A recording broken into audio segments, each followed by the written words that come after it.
nothing to lose but our chains.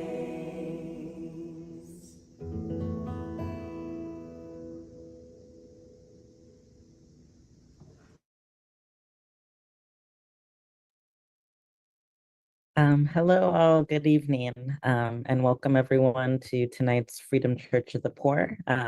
My name is Moses Hernandez McGavin, and I'm with the Cairo Center and with the Freedom Church of the Poor. And we are excited to welcome folks to tonight's service, where we're going to be lifting up the leadership of young people and honoring the Children's Sabbath, which is a sacred weekend that brings together places of worship and folks from across the country in a shared action and concern for our children and for our young folks. And so we're really grateful to have our friends from the Children Defense Fund here. But as we know, children are some of the most vulnerable people in the system, and all of these attacks that we're seeing right now around SNAP, Medicaid, or hospital closures and more are an attack on us and also our children and the future of our children. Alongside that, we're also going to be lifting up the experience and the work of young folks, and in particular, young organizers. The Cairo Center has recently launched the Young Organizers Survival Corps, which I can talk about more in the call to action. But the reason that we're bringing together young folks across the country, young activists, young faith leaders, young students, is because many of us came into this work as young people. And so we know how much it is important to really lift up the struggles of young folks. And time again, we're also seeing how young people have really been at the center of struggles for justice across the country and how brutal the response to these fights have been. And so we know that we must commit to sustaining the leadership and development of young people across the country. And so tonight, we're really excited to welcome Reverend Trevor Buford from the Children's Defense Fund and Aaron Scott, who is the Gender Justice Staff Officer at the Episcopal Church and the author of Bring Back Your People, Sierra Taylor with the Cairo Center, and then also really honored to have our many of our mentors and our dear leader, Willie Baptist, who's the youngest of us all. And so, yeah, grateful to have everyone here. And I think, Amanda, if you could go ahead and share the screen for the mission statement of the Freedom Church of the Poor.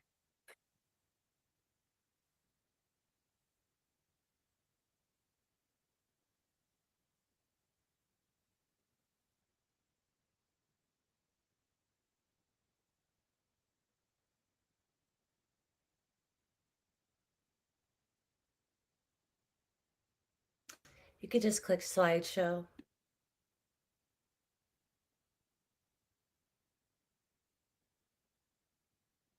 Beautiful. So the mission of the Freedom Church of the Poor. The Freedom Church of the Poor is a spiritual and political home for movement leaders. We believe in the fundamental dignity and value of all life in a world of abundance where we all can thrive. We gather as a community of faith to support and care for each other. We commit to realizing the abundant world of God promises by identifying, developing, and uniting leaders who build a movement to end poverty led by the poor. In this community and through our commitment to this struggle, we also seek to rediscover and share a vision and practice of religion that is rooted in truth, justice, and love. Awesome. And then I think I'm going to pass it over to Minister Sierra, who will read our season statement and then lead us in an opening song as well. Thank you so much, Minister Moses, and thank you, Amanda, for sharing the slides. This season of Jubilee is characterized by biblical stories and historical and contemporary examples in which every need is supplied, such as in the Garden of Eden, manna in the wilderness, the practice of Jubilee, and early Christian communities. This theme describes the anti-poverty programs that run throughout the Bible. The season of Jubilee parallels Pentecost, when God's Spirit was poured out on a multiracial movement of Jesus followers, as well as the season just after, known as Ordinary Times. These biblical narratives provide not just our moral justification that everybody has a right to live, but also how that reality can be achieved, which ought to be ordinary in our lives and in the world. Thank you so much, Amanda. Super excited for tonight's Children's Sabbath service. Thank you so much to the Children's Defense Fund for introducing this concept and service to us. And thank you everyone who's able to join this evening. Wanted to share this song as I was thinking and preparing for the service tonight, a song that we've learned from Sister Faya Torre. It's I'm going to lift my brother up, and just feeling like this is super important, that in these times that we don't forget that we must lift everyone up, and we lift from the bottom, everybody rises. So here we go. I'm gonna lift my sister up, she's not heavy.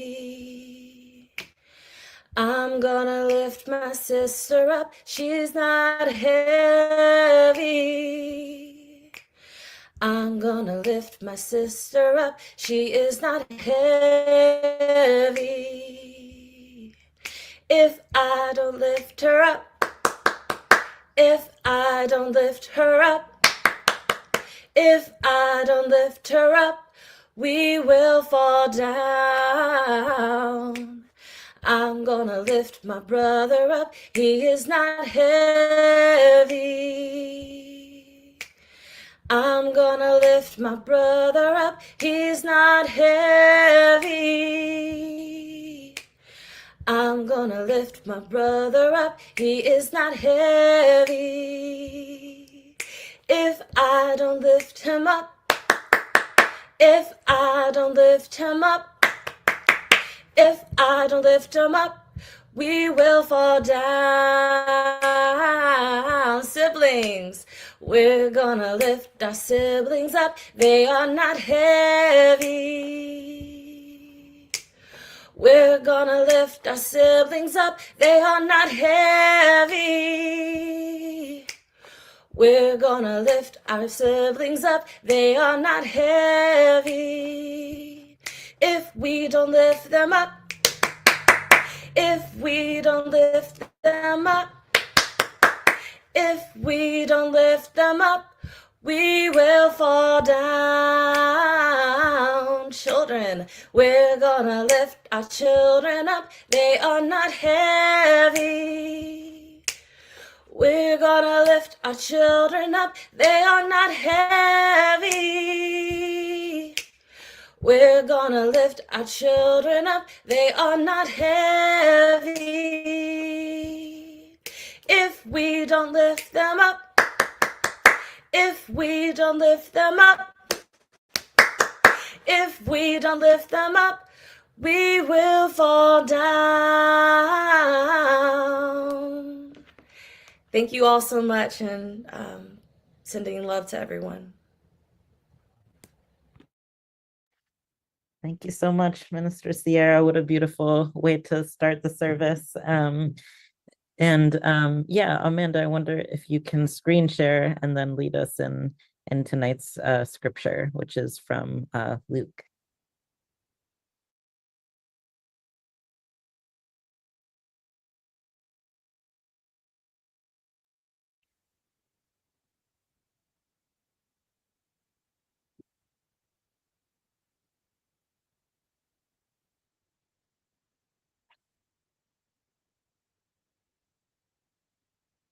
Oh, sorry. He also told us this parable to some who trusted in themselves that they were righteous and regarded others with contempt. 2 men went up into the temple to pray, one a Pharisee and the other a tax collector. The Pharisee, standing by himself, was praying thus: God, I thank you that I am not like other people, thieves, rogues, adulterers, or even like this tax collector. I fast twice a week. I give 1/10 of all my income. But the tax collector, standing far off, would not even lift up his eyes to heaven, but was beating his breast and saying, God, be merciful to me, a sinner. I tell you that this man went down to his home justified rather than the other. For all who exalt themselves will be humbled, but all who humble themselves will be exalted.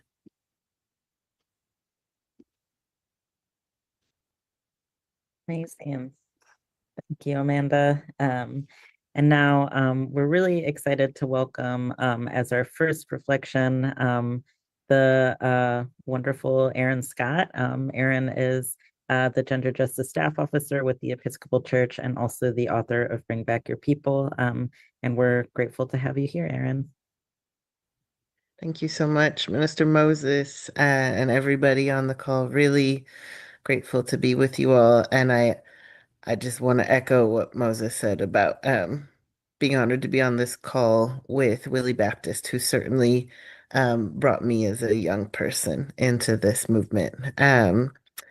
So before I talk about the scripture from Luke, I wanted to say a little bit about how I understand this passage, and what shaped my thinking about it. I, for about 8 years, was the co-founder of Chaplains on the Harbor, which is a ministry of the Episcopal Church in rural Grays Harbor County, Washington, on the coast. And we had a congregation of somewhere between 500 and 600 poor, incarcerated, and unhoused leaders. We gathered folks together around survival, leadership development, and building community. And a lot of our folks were young. A lot of our folks were probably 18 to 35. And we were in a county that because of deindustrialization, because of NAFTA, because of um, the move of timber corporations to the global south, um, had experienced a pretty intense economic decline in the probably starting in the 1990s. And so um, the young folks in our congregation were really disproportionately hit by poverty issues. And that included unemployment, it included homelessness, and it included, in a pretty significant way, the impact of the drug economy, or some folks in our network called chemical warfare, right, against the poor. Um, and we were um, really blessed with tremendous young leaders who had enormous insight about the injustices that were surrounding them, and who were also just getting slammed by repressive circumstances, whether that was criminalization of their survival, criminalization because of their participation in the drug economy, because it was the only job available to a lot of folks, or just I would say also the spiritual warfare of shame, of stigma, when you are somebody who's living with poverty, somebody who's criminalized for your survival, and the particular impact of that on young people, I think, is something we have to take very seriously. We did a lot of funerals for young people. Um, and I think about that when I think about the moment that we're in right now, too, right? We're seeing different, of course, per usual for Empire, different groups of oppressed people pitted against one another. In my role as a gender justice officer for the Episcopal Church, I work a lot with our trans community, and we know, right, that for trans folks, our children and young people right now are particularly vulnerable in this moment. So we're seeing a lot more states pass anti-transgender laws at unprecedented rates. And we know that in a state where even one of these laws passes, right, the suicide rates among trans and non-binary youth increases from 7% to 72%. And we are seeing hospitals across the country shut down their gender affirming care programs, all sort of in this preemptive compliance with the federal government. So when I think about the attacks on our young people and the way I understand the message of Jesus in the scripture passage, I'm thinking about those things. And I'm going to read this reflection. It is in my book, but it's about this passage in particular. So we have the story about a tax collector, right? A tax collector and a Pharisee. Jesus is telling us this parable. It's kind of set up like a joke, right? Like two guys walk into a bar, except it's not a bar, it's a temple. And one is the Pharisee and one is a tax collector. And who do we picture when we see this tax collector? Like I feel like I grew up imagining he was like a old-fashioned IRS employee from the Bible days, who like people didn't like him because he was collecting taxes, but he was still considered respectable. But I learned later on, I was taught by folks in this movement actually that you can't really translate that position into this kind of interpretation. Um, it's hard to capture how thoroughly despised, not respected, not respectable tax collectors were when Jesus walked the earth. So we shouldn't be picturing an IRS agent when we read the story. It would be truer to history to imagine the tax collector as someone who's like a young hustler, a young drug dealer, somebody standing on the corners, um, hustling for their survival in a dubious kind of legal way. Because tax collectors in that time and place had really dangerous, insecure jobs, and they carried out some of the dirtiest work of the Roman Empire, not because they were morally wedded to it, but because they got paid for it. And so, as a way of surviving this really brutal, chaotic economy, they often would do somewhat corrupt things, right? They would take a cut for themselves off the taxes that they were collecting. Any money they got to keep for themselves, they probably stole.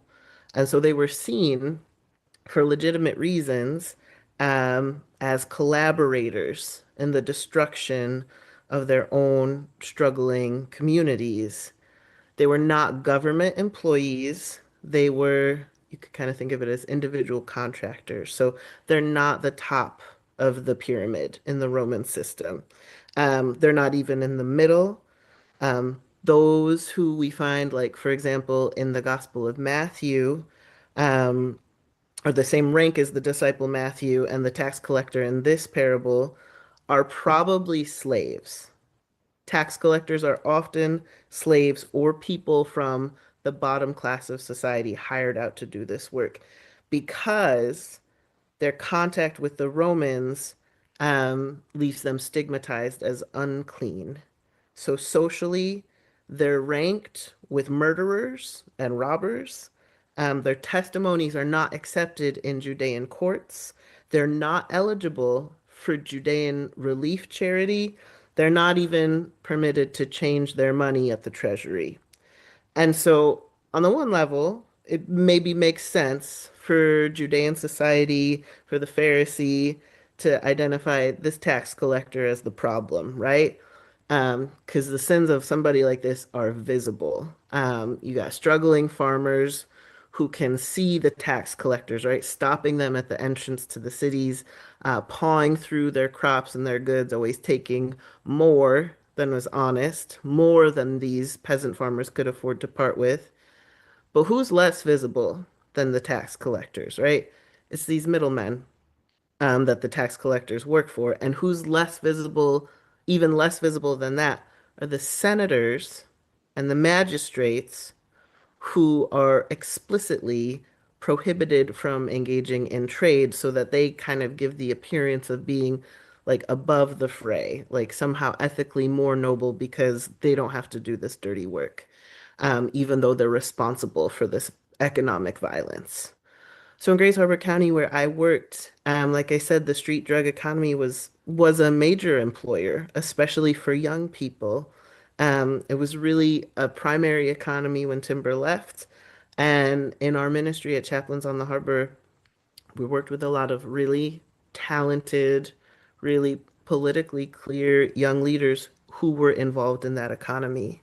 Um, and most of the folks I knew that way were concerned first with buying food for themselves, for their young children, for paying rent, if they were lucky to have housing at all. Most of the folks I knew who were employed in the drug economy could not secure a livable wage by any kind of legal means because they had outstanding warrants or criminal records. Um, and so they were, because of that, like the tax collector, right, unable to access what little charity may have existed through the social safety net. I know folks who have been denied health care because of their criminal records, profiled as IV drug users. I know at least one young man who died from that form of healthcare denial. And just like the tax collector in this story, right, the testimony of his friends was not accepted in the investigation of his death because they too were involved in this hustle for survival. And yet, despite all of those systemic cruelties, most of the folks I knew who've been involved in the drug economy tend to be far more personally ashamed of the role they had to play in surviving than the hospital administrators, far more ashamed than anybody holding the purse strings of the social safety net, more ashamed for sure than any of these elected officials or clergy who were scapegoating them. And they were far and away more ashamed of the ways they had to hustle for their survival than any CEOs of or founding family members of these pharmaceutical companies who continue to make money hand over fist from manufacturing this epidemic of chemical warfare against our people. So, why does Jesus cast down the Pharisee and lift up this young hustler in this parable? I think it is not for abstract reasons. I think Jesus' morality is just as material as it is spiritual. And when the Pharisee is over here praying a prayer where he says, God, remember how pious I am, that's not truthful. He's fasting, he's tithing, but he's doing all of this while scapegoating poor and stigmatized people as the enemies of righteousness. It's like saying, like, God, thank you for not making me like somebody who's broken into a house to squat and keep warm, or God, thank you for not making me like somebody who's involved in the drug economy. I only buy organic fair trade food and I write a monthly check to my favorite charity. Jesus is not interested in a prayer like that because the wealth of empires in Jesus' time and our time is built off the backs of exploited and impoverished people. And the architects of that empire, the stabilizers and the gatekeepers of that empire, are not the poor. The architects of empire are the senators, the magistrates, the corporations, the storytellers, academics, media, and folks in the church who maintain this system that says some folks, not all folks, deserve life and thriving. So I think the stories that we tell about what is moral, what is sin, and what is our responsibility have the capacity to really upend the imperial order here. Um, and I think it's important for us to tell these stories and study these stories and study the Jesus of history because it shapes what we imagine is possible. When we're talking about young people and the importance of young people in our movements, we're surrounded we're surrounded by institutions, whether they're political institutions, religious institutions, professional institutions, academic institutions, who will tell us again and again and again, like, oh, you need to be what? 55 years old before you can be taken seriously. And I often find that what people mean when they say that is that you need to be acclimated to the moral distortions of this time. You need to be better acclimated to these conditions of injustice. That is not true. That is not something that makes a person a better leader. I think our imagination is central. I think this is why young people are so important. Because if we can imagine a world where folks who are struggling and hustling to survive are just as valuable as bishops, where the sins and the spiritual gifts of both, right, are held up to the light equally, honestly, um, I think I think we would be able to see a lot more possibilities for meeting the many crises that we face. And this tax collector who's been chosen as a scapegoat, right, in this story, at least by the Pharisee, yeah, he's probably lied at some point in his life. He's probably stolen. He's probably done some dirt to other poor people because that's the price of his survival in this system. But despite this system that's bearing down on him, he wants to be a person who does the right thing. He wants to be part of something that gives him a way of contributing, right? Of transforming this world. And he is ashamed that he cannot. And so he's saying, God, I'm sorry. I'm sorry I ripped off this person or that person. I'm sure that they're struggling like I am. But guess what? They have kids to feed, and so do I, and I'll do anything to do it. Please be merciful to me, a sinner. And I think if Jesus loves that prayer more than the prayer of the Pharisee, it's because Jesus sees the bigger picture, right? Jesus sees the hard choices that maybe the Pharisee has never had to make. And I think up out of this kind of real just cascade of systemic violence, if this prayer reaches God's ears, I think when Jesus hears it, what he's thinking is like, it's, you know what, it's not you, buddy. It's not you. It's the whole damn system that's guilty. If you come with me, we can take it on together. Thank you all.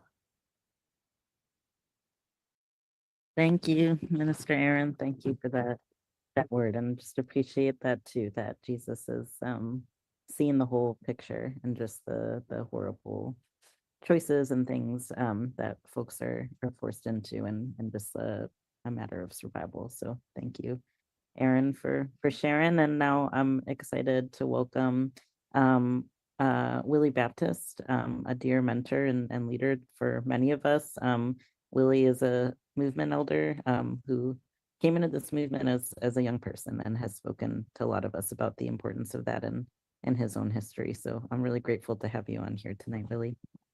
Yeah, thanks for having me, you guys. Thanks for listening to with little comments I make just now. Um, I've always been supportive of the Freedom Church of the Poor and his mission, and I think it's a very important concept, Freedom Church of the Poor, and what that means, especially in our society at this particular period in its history.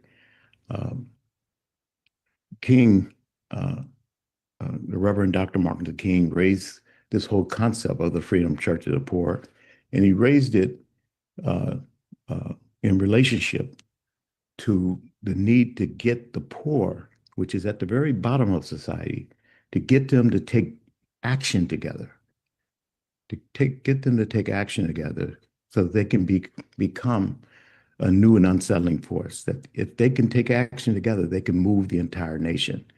And there's a lot to say about when the bottom moves, everything moves. That in the struggle against American slavery, it was the slaves and poor whites in that period that moved. If they didn't move, there was no way that slavery would have moved. The role of the poor whites and poor blacks in the Union Army, and the role of poor whites in the South that disaffected from the Confederate Army and fought against the slave owners of American society that controlled the entire society. that slaveocracy, that slave power would have never moved if the bottom didn't move. And of the bottom, it's always been the youth that have been the first to awaken, that they have been the most open to new ideas and solution to problems that they're facing. And I think this is very important, this history, especially given the fact that today that history has burdened us with the fact that the poor and dispossessed, which is growing in the richest country in the world, is the most disunited, the most disorganized, the most racially segregated, the most disenfranchised, the most imprisoned. That's who's in the prison, poor folks in our society. And their disunity has been a way in which the whole of society has been kept under control. And this built on history of ruling classes and of the wealthy and how they have been the 1% that have controlled the 99% throughout history, all the way back to the Roman Empire, days of the Bible, that you had this 1% that was able to control the poor and dispossessed, the exploited, the slaves, by keeping them at each other's throats, keeping them disunited. The youth over here, the elders over here, the blacks over here, the whites over there, you name it, language differences, whatever they could use to emphasize the differences in a way that allowed them to divide and conquer. That's the sacred doctrine of control. And so this problem that we've inherited from world history and from our country's history of the bottom being disunited and needing to take action together in order to move the society is something that keeps coming back to me when I think about the Freedom Church of the Poor. And I think we're in a period of growing poverty in the midst of plenty, in a society that has a productive capacity where no one has to go without. That God has created a world and a productivity and a capacity to produce everything that every man, woman, and child need in the society. And yet, that is not the case. That we have a society of inequality where a few is controlling everything and have all the wealth, while more and more of us are suffering. So this concept of Freedom Church of the Poor raises some very basic question about our society and the class realities of society. And certainly the youth, historically, in every progressive movement or any movement of society forward, it was the youth that played a very important and leading role in the changes in society and challenging the status quo and throughout the situation. And I think one of the things that has facilitated this inequality and the control by a tiny few people who was able to obtain and concentrate wealth unto themselves has been to keep the poor, but particularly the youth poor, ignorant of their history, ignorant of the possibilities, ignorant of the situation of what they're facing and the class realities of our country. And I think Freedom Church is a concept that put forth a theology that counters that whole notion and gets to the truth of our society and the injustice of our society. When you have poverty in the midst of plenty, you have abandonment in the midst of abundance. This is something that has to be challenged by the Freedom Church of the Poor and by the theology of Christ. Christ himself was poor. Christ himself was homeless. Christ himself, organized in the bottom of the Roman society in Nazareth, in the ghetto of the society among the poor, because of the role of the poor in changing society. And in that stage, the building of the Christian movement against the existing structures of the Roman society. And Jesus Christ became such a threat that they had to execute him through the use of the Roman cross. And the Roman cross, historically, all the way back to Spartacus, was used to take revolutionaries who were threatening the relationships of society and subjected them to crucifixion. Some 5,000 to 6,000 slaves during a revolt, slave revolt led by Spartacus, was executed by the Roman cross. Christ was executed by the Roman cross. Why? Because he was just helping the poor? No, because he was building a movement to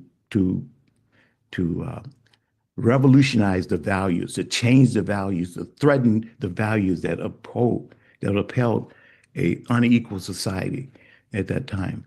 And I think there's a lot about that history that we have to understand. And again, the way that they've been able to control this, particularly the youth, is to separate the youth from that history. So I want to say that first of all, and really help people to reflect on the problems that we're dealing with today. And the problems are connected with the growth of poverty, and yet the most impoverished are the most disunited, the most disorganized section of the population. And that enables those who benefit from the status quo to maintain the status quo of injustice, of exploitation. Now, my name is Willie Baptist, like a Baptist church, and I tend to want to preach. And I was given just a few minutes to say a few words. So I'm going to try to just keep to that agenda for the rest of my statement. But I want to just say a little bit more about myself. I've been poor all my life. I lived on the streets of Philadelphia, homeless. And I went through a whole process of development where major events shape who I am. And I think if you want to know who I am, you need to know about these events. And the role of the youth in these events was prominent. I was 17 years old when, in 1965, some 60,000 to 100,000 folks in impoverished community of Watts, California, which was one of the poorest, if not the poorest, neighborhood in the entire state of California, erupted in violent protests and militant protests against the inhumane conditions that they lived under. The youth during that period in all the ghettos was having to suffer from upwards of 50 to 60% unemployment at that time. And they were at the forefront of the protests and the eruptions that took place in that period. I was 17 years old. I got involved with that, and I seen things turn upside down out there. I seen amen sisters, conducting traffic, battling the police, trying to save kids from being beaten by the police during the midst of that uprising.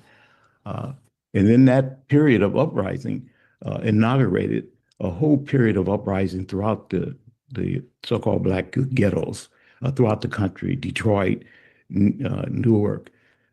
There was this mass awakening and protest against the inhumane conditions that the Black masses was suffering from.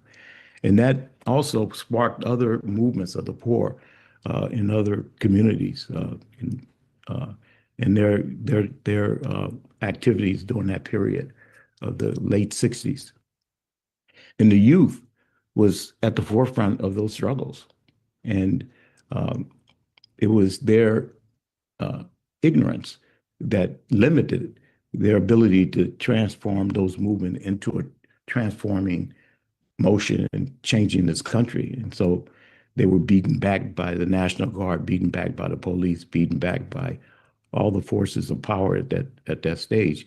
But the impression that it left on me was the role of the youth, the role of the poor, the role of the dispossessed, and how those two things have to be understood and brought to the forefront if we're going to actually move society. We can be angry all we want and be upset all we want and complain all we want, but unless we do as King pointed out, get the poor to take action together, develop the Freedom Church of the Poor, we're not going to move. You're not going to be able to move and change society for the better from the top down. History says no. You're not going to be able to change it from the middle up. History says no. And history is the experience of millions of people. History says that if it's going to change, it's got to change from the bottom. And that's what King was alluding to in the last years of his life. And at this moment, I'm just recalling the influence that Marion Wright Edelman had on me, the founder of the Children's Defense Fund. Two things. She played a very important role in the igniting of the Poor People's Campaign. Her and Senator Kennedy brought the whole idea to the Reverend Dr. Martin Luther King, and from there he took it on and proceeded to try to get the poor to take action together. I think that's what got him killed, because he was attempting to move the bottom. But Marion Wright Edelman was one among the few leaders who raised that issue, and I think that's a very important issue, and it's a very relevant issue today, because at the base of all our problems, the problems of the youth, the problems of education, the problems of war and peace, the problems of healthcare, all these problems are rooted in the position of the poor. And if you could move the poor, you could move those issues. And this is what King, in the last year of his life, was committed to, was the movement of the poor. And his concept of Freedom Church was connected to the poor in the moving of the bottom, the least of these, realizing that we're in an economy, in a system where the least of these is becoming all of us, all of these. And if you can move the least of these, you can move them. But moving them requires this recognition of the role of the youth. I don't think I've been involved with organizing in poor, impoverished community among the homeless for 60 years this year. I don't think I would have made the kind of commitment I made if I wasn't open as a youth, 17 years old, to get involved. And a lot of youth today, around a lot of the questions that are being put before us, are being radicalized, like I was radicalized. I thought, before the uprisings, that my problem was only my problem. But when you see tanks coming down your community, and you see caravans of sheriffs and police with their shotgun out coming through your community, that awaken you to the fact that the problem is not just your problem. It's a social problem, and a social problem has to be resolved by a social movement. And again, you've got to have a movement, a social movement today that is based in the movement of the poor, and the unity and organization of the poor, a Freedom Church of the Poor. And the youth has to be at the forefront of that process. It's no accident that King himself, when he got involved, was, he's 26 years old. A lot of the youth, you look at the key leaders that have participated in social movements in world history, not only the history of this country, they've been young, they've been youth. And we got to get to the youth. We got to get to the children. The other thing about Marion Wright Edelman, when she started the Children's Defense Fund, at that time, we were in our organizing of the Homeless Union and organizing of the poor. We had to deal with young families with kids, and what are we going to do with the children? And we referenced the Bible and Jesus's attitude toward the children, and I think that is another aspect of the youth that we have to take into account. And so in our organizing, we took up the slogan that the children are not in the way, they are the way. And people know that what Jesus had to say about the people having to come to heaven as a child. Mm. These are deep values that we have to embrace if we're going to build a kind of movement that's going to change the situation that we face today. And so I think I'll stop there. As you can see, I can sit here and talk all day long, but I want to wish everybody well in Freedom Church. I'm very supportive. I'm trying to, with the work that we're doing now, to reignite the homeless union. We're going to hold out Freedom Church and that whole concept very high, and just get these these young leaders that we have met to really deeply understand what we mean when we say Freedom Church of the Poor. Amazing. Thank you so much, Willie. Hope that makes sense. your- Hope that makes sense. Totally. Yeah. I appreciate your clarity and your, just grounding us in the history and the movement. So thank you, Willie, Thanks for being, having me. of course. Yeah. And now I'm really excited to welcome Reverend Trevor Buford from the Children's Defense Fund, who's going to start by leading us in a litany for the Children's Sabbath. And I believe Reverend Trevor and Sierra are going to read this. So I'll go ahead and share the screen. Well, good evening, everyone. Just on behalf of our President and CEO, the Reverend Dr. Sarcy Wilson, and all of our partners around the country who over the past few weekends have been observing Children's Sabbath, I'm grateful to be here and share with you all today. So we'll begin with our litany. All of our children belong to all of us because that's what kinship does. It's a reminder of that dust we came from and of that dust we will return to. It is a reminder that while we are here, we make room for the next generation to spring up from the soil and create a new landscape. So our Native children lead us. Our children of color lead us. Our daughters lead us. Our queer and non-binary children lead us. Our disabled children lead us. The ones that are forgotten lead us. The ones that are told to be quiet at the dinner table lead us. And if we are smart, we will let them lead. And if we are smart, we will see that we all return to mystery, to Ketchimundo, and that we are simply to learn what we can along the way, to embody humility, to stand up to bullies and show them the way to love and peace. And if we are smart, we will let them lead. If we are smart, we will let the children lead us. And lead us across the threshold of today into tomorrow. Amen. Ashe. The National Observance of Children's Sabbath is not designed to be a day where in worship we highlight children, where we would have a child to read a scripture or do a prayer or to sing a song. It's really designed where we think about the voices of children and allowing those voices of children to lead us. Recently, we took a moment in preparation of these materials for Children's Sabbath to listen to some children. And I think Moses will show you some of the prayers and the wishes of the children that we heard. From a child, it says, my prayer, it said, God, I ask that you watch over us. I ask that you forgive our sins.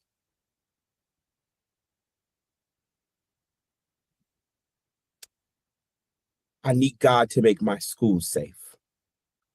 Dear God, I know today has been a hard day, so I say thank you. Thank you for believing in me and picking me up when I'm down. And I love, in Jesus' name.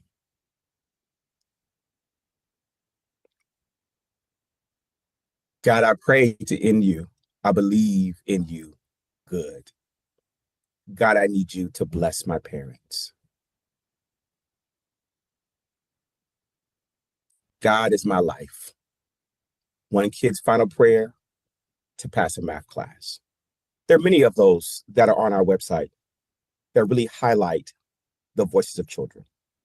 But the reality is we do that not because we're attempting to placate this, but to show that children actually have voices. And that what we need to know is that when a child is praying and saying, I need to pass my math class, it is up to us to hear that and then investigate what it means to help that child pass that math class. Is that school equitable? Is that teacher qualified? Do they have the opportunities they need of having a breakfast in the morning and a lunch so they can concentrate on that math class? When they say, God bless my parents, do they see their parents working 2 jobs? Do they see their parents not at home? Do they see their parents stressed over bills? And so their prayer may seem juvenile and simple and even funny. But the reality is it represents, when we hear their voices, we understand the kind of work we need to do. Children's Sabbath is about allowing the voices of children to lead us, to taking the time to listen and responding not with some, oh, that's so cute.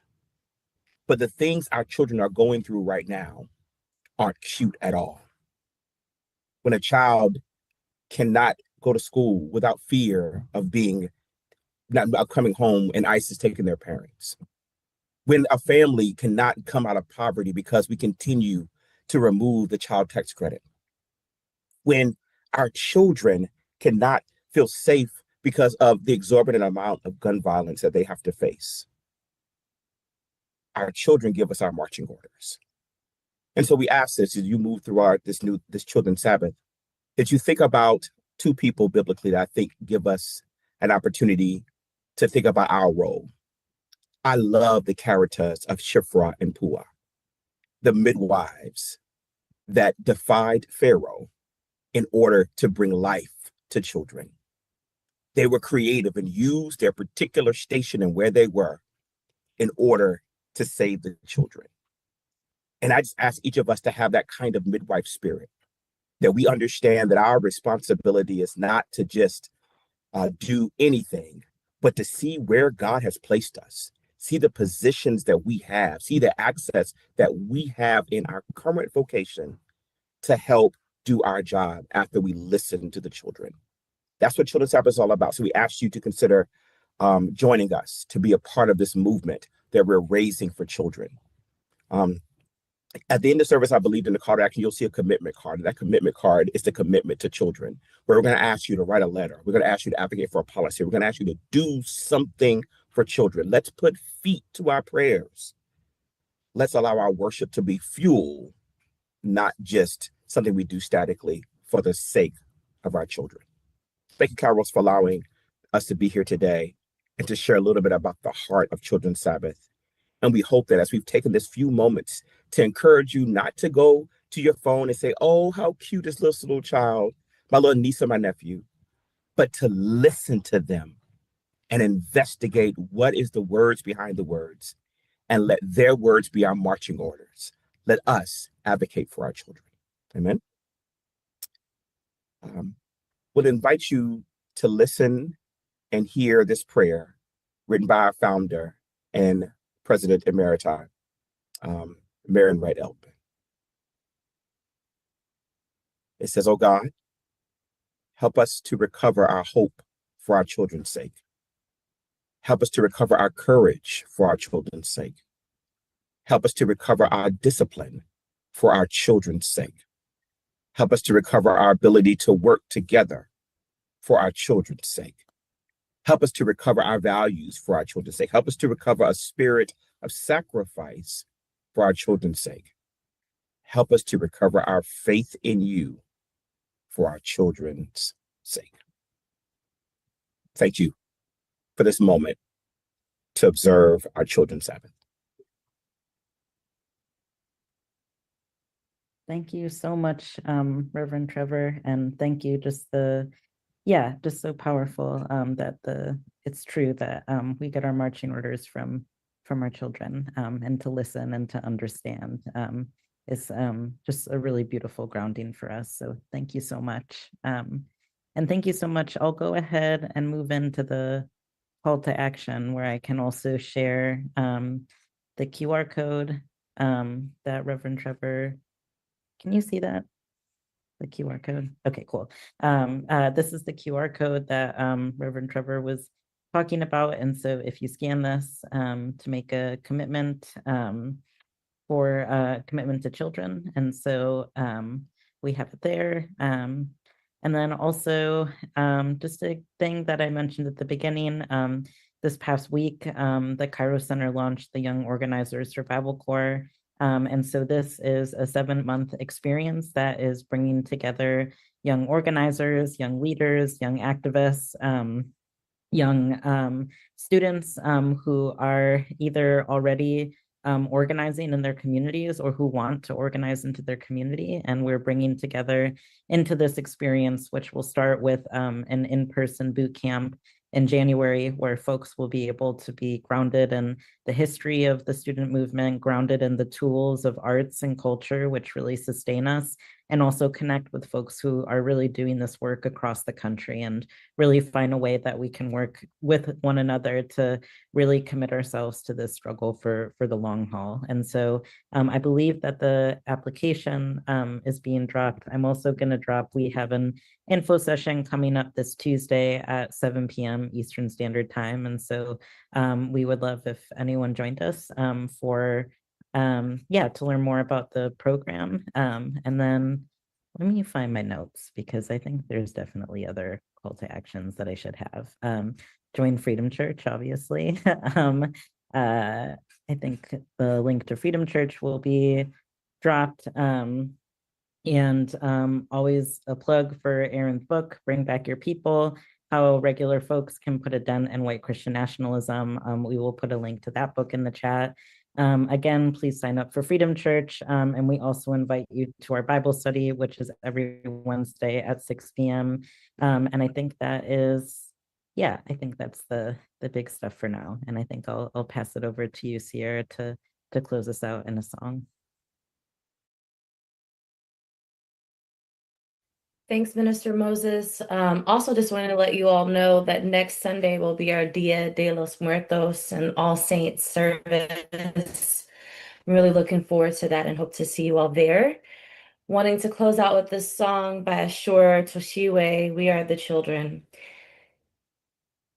Whew. We are the children of the ones who did not die. And we are the children of the people who could fly. And we are the children of the ones who persevere. We are fearless, we are strong, and we're ready to carry on. We are the children of the ones who did not die. And we are the children of the people who could fly. And we are the children of the ones who persevered. We are fearless, we are strong, and we're ready to carry on. We are fearless, we are strong, and we're ready to carry on. Thank you all. Love you all. Have a good night.